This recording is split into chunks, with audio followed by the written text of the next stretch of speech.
Thank you for joining Wars of the Roses. And this is Scotland from the Encyclopedia of Freemasonry by Albert G. Mackey. Scotland. The tradition of the Scotch Masons is that Freemasonry was introduced into Scotland by the architects who built the Abbey of Kilwinning, and the village of that name bears therefore the same relation to Scotch Masonry that the city of York does to English. That Freemasonry was introduced into Scotland, says Laurie, by those architects who built the Abbey of Kilwinning, is manifest not only from those authentic documents by which the Kilwinning Lodge has been traced back as far as the end of the 15th century, but by other collateral arguments which amount almost to a demonstration. In Sir John Sinclair's statistical account of Scotland, the same statement is made in the following words. A number of Freemasons came from the continent to build a monastery there, and with them an architect or master mason to superintend and carry on the work. This architect resided at Kilwinning, and being a good and true mason, intimately acquainted with all the arts and parts of masonry known on the continent, was chosen master of the meetings of the brethren all over Scotland.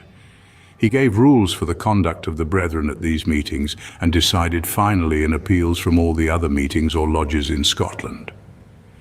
Which statement amounts to about this, that the brethren assembled at Kilwinning elected a Grand Master, as we should now call him, for Scotland, and that the Lodge of Kilwinning became the Mother Lodge, a title which it has always assumed.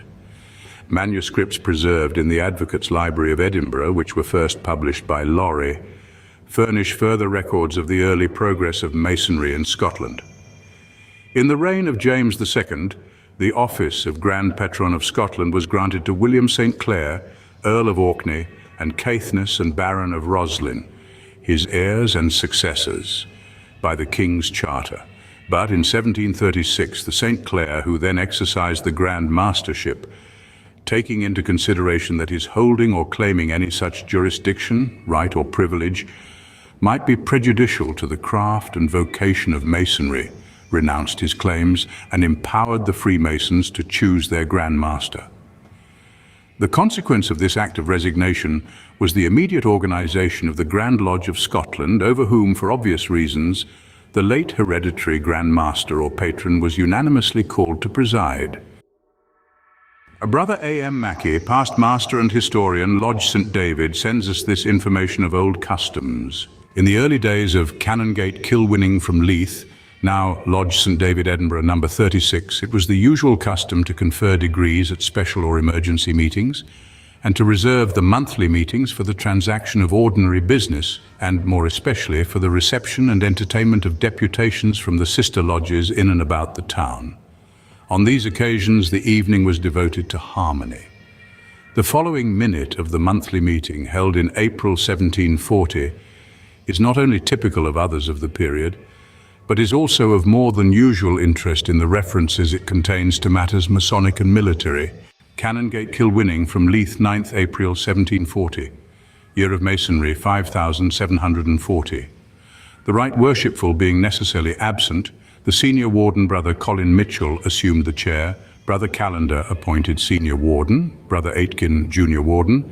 Then the lodge being met and duly formed conformed to adjournment, we were upon this occasion visited from the following lodges: from Leith Kilwinning by Brother Dixon, from Canongate Leith, Leith and Canongate by Paul and Brother Smith.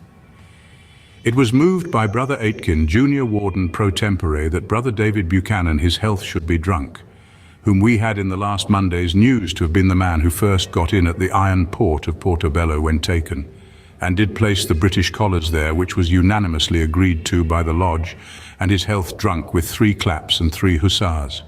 Thereafter the Right Worshipful toasted and drunk the usual healths upon this occasion, and the lodge was closed by their proper officers, and adjourned till the 14th day of May 1740 years. Arch Smart, Master Colin Mitchell, S.W. The episode referred to in the minute is obviously an incident in the war declared in October 1739 between the forces of George II and of Philip V of Spain.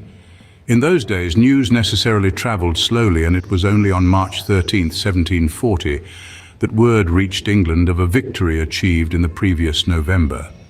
Additional interest attaches to the minute quoted in respect that it acquaints us with the form in toast drinking which obtained in the lodge. The 3 claps and 3 hussars constitute the earliest known record in Scottish Freemasonry of a custom which bears a curious resemblance to a form of Masonic firing, not unknown to the fraternity at the present time. See also Squareman Corporation of.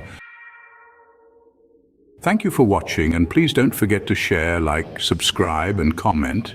And if you can please consider donating to Wars of the Roses, links to PayPal and Patreon are in the description. Thank you so very much.